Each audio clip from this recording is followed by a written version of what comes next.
ایک ظلم کرنے کی سزا اور ایک والدین کو تکلیف دینے کی سزا۔ والدین غلط ہو سکتے ہیں، ان کی سوچ غلط ہو سکتی ہے، ان کا دماغ الگ ہو سکتا ہے، لیکن قرآن کہتا ہے اگر والدین غلط ہوں، والدین کی سوچ غلط ہو، تو دنیا کے اندر جو سب سے بڑا گناہ ہے وہ شرک ہے۔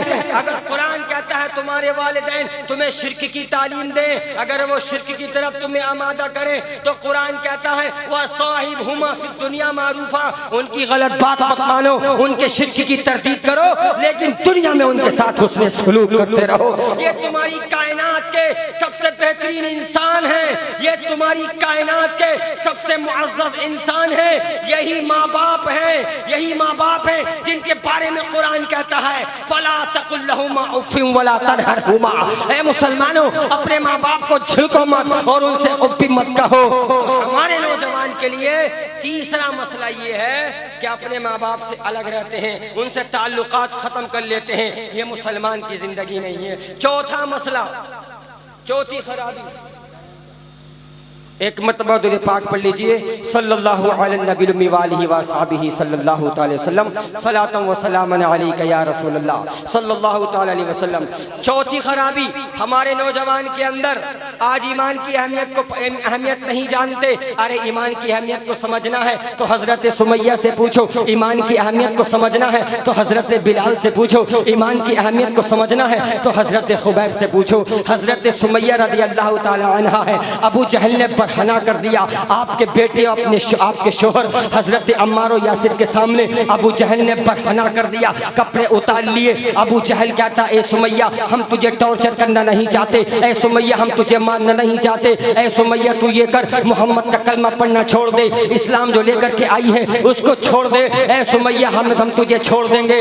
سمیہ نے جان دینا تو گوارا کر لیا لیکن ایمان سے کمپرومائز نہیں کیا، ایمان نہیں چھوڑا۔ جوان بیٹے جوان شوہر کے سامنے حضرت سمیہ کے ابو جہل نے شرمگاہ میں تیر مار کر شہید تو کر دیا۔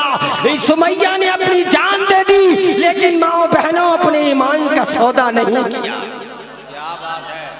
حضرت بلال کو دیکھو، ان کا آقا گرم گرم ریت پر لٹالتا ہے، گرم گرم ریت پر گھسیٹتا اور کہتا ہے اے بلال اللہ کو ایک مت مانو، اللہ کو ایک مت مانو، ہم تجھے تکلیف دینا چھوڑ دیں گے۔ حضرت بلال کی جسم کی چربی نکلنے لگتی ہے، مکے کی زرزمین ہے اور گرم گرم ریت پر امیہ آپ کو لٹاتا ہے، کہتا ہے اے بلال یہ توحید کا نشہ جو تیری دماغ میں چل گیا ہے اس کو نکال دے، ہم تجھے تکلیف دینا چھوڑ دیں گے۔ حضرت بلال کہہ رہے تھے اے امیہ سن لے، جتنا تو مجھے تکلیف دیتا رہے گا، جتنا ستاتا رہے گا، بلال کی زبان سے یہی نکلتا رہے گا احد احد اللہ ایک ہے، اللہ ایک ہے۔ لیکن آج نہ ایمان دیکھ رہے ہیں نہ مذہب، ہمارے نوجوان کے اوپر کیا بھوت چڑھا ہوا ہے۔ ہماری ماں بہنیں جو مرتد ہو رہی ہیں جا کر کے، اسلام میں مرتد کی سزا معلوم ہے، علماء جانتے ہیں موت ہے، موت اسلام میں مرتد کی سزائے موت ہے۔ آج ہر نوجوان، سب کو نہیں کہتا الا ماشاءاللہ، ہر نوجوان عشق اور پیار کے چکر میں پڑا۔ اللہ تبارک و تعالی نے مرد اور عورت کے اندر ایک دوسرے کے لیے قدرتی طور پر اٹریکشن رکھا ہے، کشش رکھی ہے۔ مرد کو عورت کی ضرورت ہے، عورت کو مرد کی ضرورت ہے، مگر آج حالات یہ ہیں کہ شادی کے پہلے بھی شادی کے بعد بھی ایک انسان کے مختلف مردوں اور مختلف عورتوں سے اس کے تعلقات ہوتے ہیں۔ ایک دور وہ تھا کہ اگر کسی نوجوان کا کسی سے غلط تعلق ہوتا تھا وہ اس کو چھپاتا تھا، وہ اس کو پوشیدہ رکھتا تھا، لیکن میرے بھائیوں آج حالات ایسے بن گئے، آج بڑے فخر کے ساتھ کہا جاتا ہے، آج تو یہ اسٹیٹس بن گیا، آج بڑے غرور و گھمنڈ کے ساتھ کہا جاتا ہے کہ میرا اتنا افیئر ہے۔ کالج کی زندگی، اسکولوں کی زندگی، آفیسز کی زندگی دیکھیے، کہا جاتا ہے کہ میرے اتنے عورتوں سے میرے تعلقات ہیں، ان کی اتنی لڑکیوں سے میرا تعلق ہے، اتنا میرا افیئر ہے۔ آج بے حیائی، آج اسکولوں کی زندگی، عیاشی اور فحاشی کہاں تک جا رہی ہے، اور یہ وبا صرف ان گھروں میں نہیں ہے جو بے دین ہیں، جو پردے سے الگ ہیں۔ آج اللہ کی قسم مسلمان گھروں کے اندر بھی اس طرح کے واقعات ہو رہے ہیں۔ آج مسلمان نام کی مسلمان لڑکیاں بھی آپ کو پارکوں اور مغازنوں میں آپ کو ریسٹورینٹ میں بوائے فرینڈ کے ساتھ نظر آ جائیں گی۔ آج مسلمان گھروں کی لڑکیاں ٹک ٹاک پر ویڈیو بنا رہی ہے اور دنیا ان کے حسن کا منظر دیکھ رہی ہے، دنیا ان کے حسن کا منظر دیکھ رہی ہے۔ آج اسکولوں اور کالجوں کے فنکشن کے اندر آج مسلمان گھروں کی لڑکیاں ڈانس کر رہی ہیں اور ماں باپ جھوم کر اپنی بیٹی کا ڈانس دیکھتا ہے۔ اگر کوئی سمجھاتا ہے یہ کیا ہو رہا ہے، اگر کوئی منع کرتا ہے تو کہا جاتا ہے تم کون سے زمانے کی بات کر رہے ہو، تم دقیانوس ہو، تھوڑے ماڈرن بن جاؤ، تھوڑے زمانے کی بات کرو۔ میرے بھائیوں، یہ بے حیائی ہے، یہ بے شرمی ہے۔ میرے آقا ارشاد فرماتے ہیں ان الحیاء والایمان قرنا جمیعا، حیا اور ایمان دونوں ساتھ ساتھ رہتے ہیں۔ جہاں حیا رہتی ہے وہاں ایمان رہتا ہے۔ فَإِذَا رُفِعَ أَحَدُهُمَا رُفِعَ الْآخَرُ، جہاں سے حیا نکلی وہاں سے ایمان بھی چلا۔ جہاں سے شرم نکلی وہاں سے ایمان بھی چلا جاتا ہے۔ اپنی بیٹیوں کو دین کی تعلیم دو، اپنی بیٹیوں کو اتنا اپنے دین کی حفاظت کرنے والا بنا دو، سیکورٹی کو اتنا مضبوط بنا دو کہ کتنے بھی فتنے آ جائیں، کتنے بھی غیر لوگ ہماری ماں اور بیٹی کو اپنے پریم کے جال میں پھنسا کر اپنے ایمان سے متزلزل کرانے کی کوشش کرے، ہماری قوم کی بیٹی جان تو دے دے لیکن ایمان کی سودا نہ کرے۔ وہ کنیز فاطمہ ہونے کا دم بھرے۔ ارے فاطمہ، کنیز فاطمہ ہونے کا دم بھرنے والیوں، میرے آقا نے اپنی بیٹی حضرت فاطمہ سے ایک دن پوچھا تھا، اے میری بیٹی فاطمہ یہ تو بتا کہ سب سے بہترین عورت کون سی ہے، رول ماڈل عورت کون سی ہے؟ تو حضرت فاطمہ نے جواب دیا تھا، اے میرے والد، اے یا رسول اللہ، سب سے بہترین عورت وہ ہے جو کسی اجنبی مرد کو نہ دیکھے اور کوئی اجنبی مرد اسے نہ دیکھے۔ اللہ کے نبی کو یہ جواب بہت پسند آیا تھا۔ آج مسلمان گھر کے اندر سے شرم و حیا کا جنازہ نکل چکا ہے، شرم و حیا کا جنازہ نکل چکا ہے۔ آج مسلمان گھروں کی لڑکیاں، آج آپ فلائٹ کا سفر کیجئے، آج آپ ہوائی جہاز کا سفر کیجئے، ایک عورت ہوتی ہے جس کو ایئر ہوسٹس کہا جاتا ہے، وہ نومبر اور دسمبر کی کڑاکی کی سردی کے موسم میں بھی منی اسکرٹ پہنتی ہے اور یہ دلیل دی جاتی ہے وہ دسمبر اور جنوری کی کڑاکے کی سردی میں اپنی پوری ٹانگ کو ننگی رکھتی ہے۔ کیوں؟ اس لیے کہ اس کی کمپنی کا رول ہے، اس کی کمپنی کا آرڈر ہے۔ دنیا کہتی ہے کہ یہ آزادی ہے، دنیا کہتے ہیں کہ یہ عورت کو آزادی دینے کے مترادف ہے۔ ہمارا اسلام کہتا ہے یہ آزادی نہیں ہے، یہ غلامی ہے، یہ عورت کے ساتھ زیادتی ہے، یہ عورت کو اپنی حوث کا شکار بنانے کی ایک سازش ہے۔ کتنی خرابی ہمارے معاشرے کے اندر آج چلتی چلی آ رہی ہے۔ پانچواں مسئلہ اور بتا دوں پھر میں آگے چلتا ہوں، بہت جلدی اپنی بات کو ختم کروں گا۔ پانچواں مسئلہ ہمارے نوجوان کے اندر کیا ہے کہ ہمارے نوجوانوں کو غنڈہ گردی کرنے کا بڑا شوق ہے۔ تھوڑی سی جسم میں طاقت آ گئی تو کسی کو بھی مار دیا، جس کو چاہا لات گھوسوں سے مار دیا، ضرورت پڑی تو بندوق بھی اٹھا لی۔ اللہ کی قسم، اسلام طاقتور بننے کا حکم دیتا ہے۔ اللہ کے پیارے نبی ارشاد فرماتے ہیں المؤمن القوی خیر و احب الی اللہ من المؤمن الضعیف۔ طاقتور مومن، طاقتور مسلمان کمزور کے مقابلے میں زیادہ بہتر ہے، اللہ کو زیادہ پسند ہے، مگر طاقت کا استعمال دنیا سے ظلم کو مٹانے کے لیے ہونا چاہیے، دنیا سے انیائے کو ختم کرنے کے لیے ہونا چاہیے، سماج سے انیائے کو مٹانے کے لیے ہونا چاہیے، سماج میں انیائے ناانصافی کو عام کرنے کے لیے نہیں ہونا چاہیے۔ اللہ کے نبی ارشاد فرماتے ہیں الظلم ظلمات یوم القیامہ، ظلم کرنے والا قیامت کے دن اندھیروں میں رہے گا، قیامت کے دن ظلم کرنے والے کو روشنی نہیں ملے گی۔ اور اللہ کے نبی ارشاد فرماتے ہیں کہ جو دنیا میں ظلم کرے گا قیامت کے دن اپنی نیکیوں سے ہاتھ دھو بیٹھے گا۔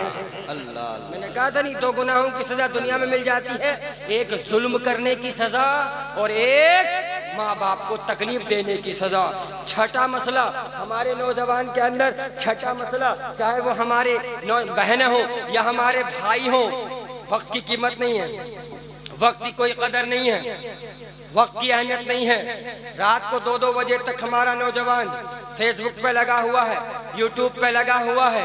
عزیزان ملت، اللہ کے نبی ارشاد فرماتے ہیں کہ 2 نعمتیں ایسی ہیں لوگ ان کی قدر نہیں سمجھتے، الصحت والفراغ، ایک تو صحت ہے، ایک تندرستی ہے اور دوسرا ٹائم ہے۔ عربی کا ایک مقولہ ہے، الوقت کالسیف، وقت تلوار کی طرح ہوتا ہے۔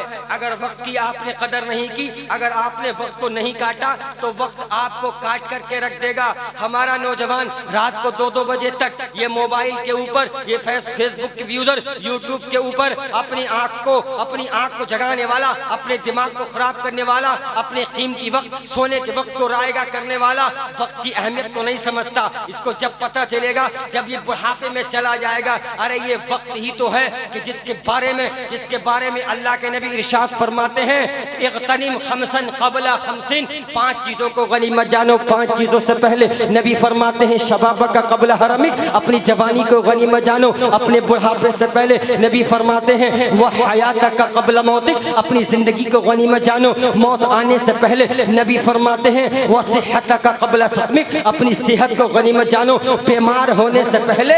وفراغک قبل شغلک، اپنے ٹائم کو غنیمت سمجھو کسی کام میں بزی ہونے سے پہلے۔ آج ہم فری ہیں، بزی ہیں، خالی ہیں، یہ تو ان سے وقت کی قیمت پوچھو کہ جن کو 1 گھنٹے کا وقت بھی دن میں میسر نہیں ہوتا، اپنے اہل و عیال کے ساتھ بیٹھنے کے لیے میسر نہیں ہوتا، تو وقت کی کوئی قیمت نہیں ہے ہمارے نزدیک، وقت کی کوئی اہمیت نہیں ہے۔ آگے چلیے، ہمارے سماج کے اندر اور کیا کیا خرابیاں آ رہی ہیں۔ آج ہمارے نوجوانوں کے اندر نشے کا گراف بڑھتا چلا جا رہا ہے۔ آج میڈیا کی رپورٹ بتا رہی ہے، ہماری میڈیا کے سروے بتا رہے ہیں، مسلمان علاقوں میں ڈرگس کا استعمال زیادہ ہو رہا ہے، نشے کا استعمال زیادہ کیا جا رہا ہے، گانجا، افیم، چرس کا استعمال زیادہ ہو رہا ہے۔ اللہ کی قسم یہ کیا کر رہے ہو میرے بھائیوں؟ اپنے جسم کو کھوکھلا کر رہے ہو، اپنے جسم کو برباد کر رہے ہو۔ یہ بدن اللہ کی امانت ہے، یہ جسم اللہ کی امانت ہے، اس کو برباد مت کرو۔ ارے شراب وہ خبیث لت ہے جس کے بارے میں نبی فرماتے ہیں الخمر ام الخبائث، تمام برائیوں کی جڑ یہ شراب ہے۔ نبی فرماتے ہیں من شربھا وقال امہ وخالتہ وعمتہ، شراب پینے والا اپنی ماں کے ساتھ بھی مکالہ کر سکتا ہے، شراب پینے والا اپنی خالہ کے ساتھ بھی مکالہ کر سکتا ہے، شراب پینے والا اپنی پھوپھی کے ساتھ بھی مکالہ کر سکتا ہے۔ یہ شراب ہے جس کے بارے میں قرآن نے کہا انما الخمر والمیسر والانصاب والازلام رجس من عمل الشیطان۔ اے ایمان والو، یہ شراب، یہ جوا، یہ بتوں کے پتھر، یہ جوئے کے تیر، یہ سب کے سب شیطانی ناپاک کام ہے، ان سے بچو اور یاد رکھو لعلکم تفلحون، تو بھی کامیاب ہو جاؤ۔